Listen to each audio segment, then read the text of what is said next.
Undertale. Can you go 2 feet without hitting something about this game? A lot of people love this game. I mean a lot.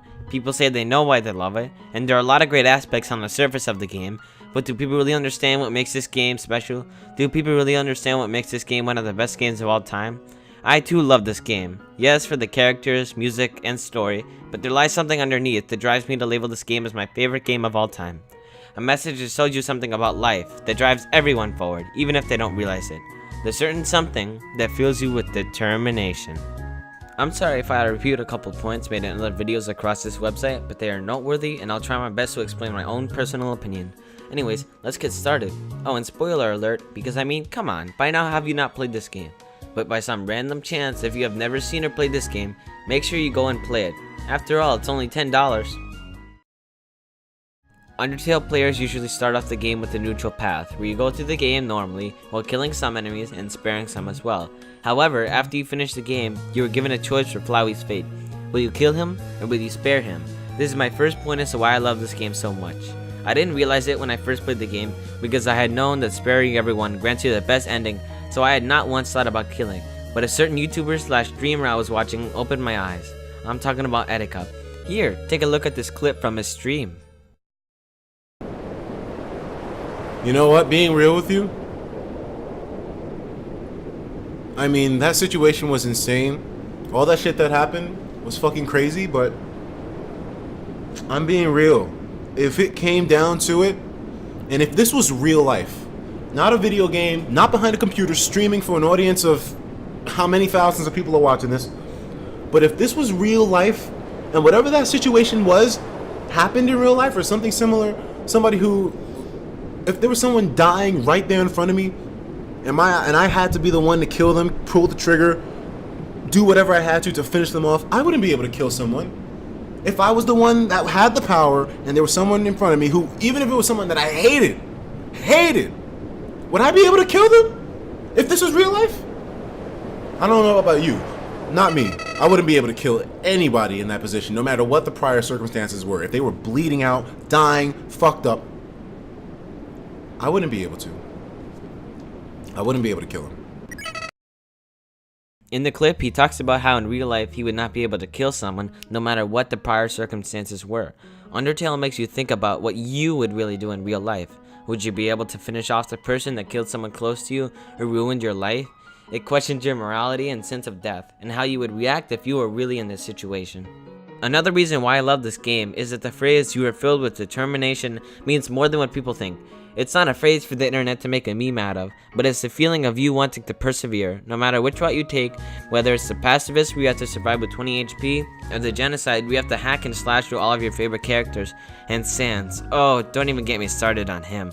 I died over 20 times to him, but you know, I was determined to beat him. Oh, yeah, you see what I did there? Huh? Alright, I admit, that was kinda lame. Anyways, throughout the game, the same message is repeated to you, and you constantly face challenges that you power through and overcome no matter how difficult it may be. In a way, a good example would be you and every other human or other animal alive.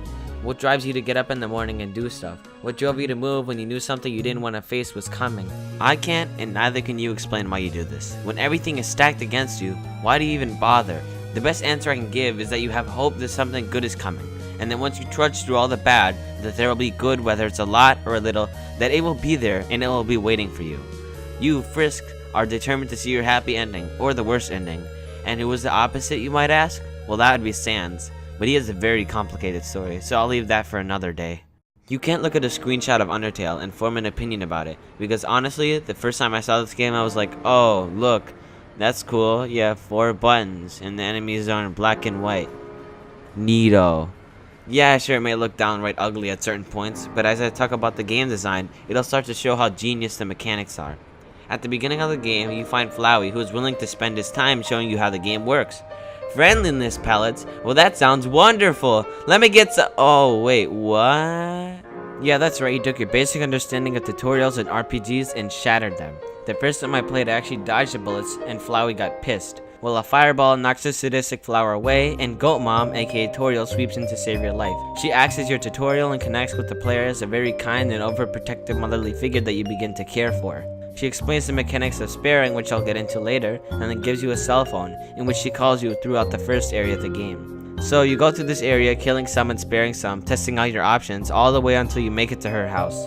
You spend some time with her until you tell her you want to leave the underground and return to the surface. She moves down to the basement and blocks the door to the underground, leaving you to fight her. The battle begins, and you realize that there is nothing in act that you can do. You try sparing her, but with no immediate result, you resort to the only other option to progress the fight, which is to fight her. Now, in most RPGs, when an enemy's health reaches 0, they are defeated or faint, not die. But in this game, they die. They're dead.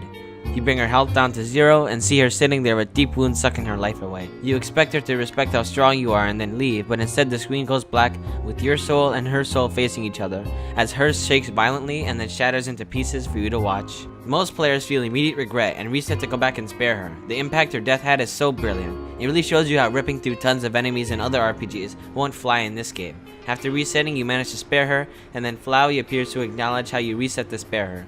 The game shatters the fourth wall, your feelings, and your expectations, all in the tutorial of the game.